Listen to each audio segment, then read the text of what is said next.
ఓరి నీ అక్క. నువ్వు నిద్రపోయావా? అబ్బో, నేను కాసేపటికి ముందే వచ్చాను. నువ్వు అమ్మకి మెడిసిన్స్ ఇచ్చేసావా? అరే, అమ్మ పడుకుని పోయింది. ఇప్పుడు వచ్చి అడుగుతున్నావు. సరే, నీ టూర్ అంతా ఎలా జరిగింది? కుడక్, మైసూర్ అక్కడంతానే కదా వెళ్ళావు? అవును, ఏం చెప్పమంటావు? ఓ టూరు మంచు గించు అని ఏమేమో చెప్పేసి అక్కడ అసలు మంచే లేదు తెలుసా. అక్కడికన్నా మంచు మన తోటలో ఎక్కువ ఉంటుంది పొద్దు పొద్దున్న. నువ్వు నా బిడ్డకి ఏమైనా తీసుకొచ్చావరా? నిజంగానే అడుగుతున్నావా? అసలు ఉన్న డబ్బులతో అక్కడికి వెళ్ళిపోయాను.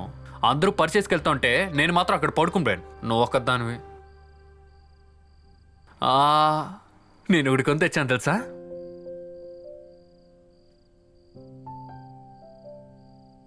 ఇదిగో, ఇది మాత్రం అక్కడి నుంచి నేను కొని తెచ్చాను. నేను అక్కడ బస్సులో పడుకున్నప్పుడు ఒక అమ్మాయి తీసుకొచ్చి ఇది అమ్మింది. చాలా పాపంగా అనిపించిందా, అందుకే ఇది కొనేస్తాను. ఆ అమ్మాయి దగ్గర చాలా తక్కువ ధరకి ఇది మాత్రమే ఉంది. ఏంటిది? ఏంట్రా అది? టవలా? ఎగ్జాక్ట్గా టవల్ అని చెప్పలేము, కానీ చాలా సాఫ్ట్గా ఉంది. మనం దీంతో ఫోన్లంతా తుడుచుకోవచ్చు. నువ్వు నీ పాపకేమీ కొనలేదరా అనుశ్రీకి?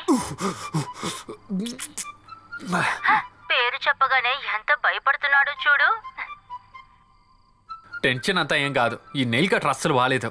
అవునవును, 4-5 years అయిందిగా. సిగ్గుగా లేదు? ఇంకా వన్ సైడ్ లవ్ అంటున్నావు. అసలు ఈ జనరేషనే వేరు తెలుసా.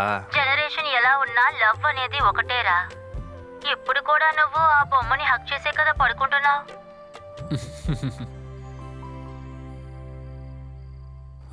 నేను తర్వాత కాల్ చేస్తాను. స్నానం చేసి వస్తాను, కాల్ చేస్తాను. సరే సరే. మరి ఉంటానే,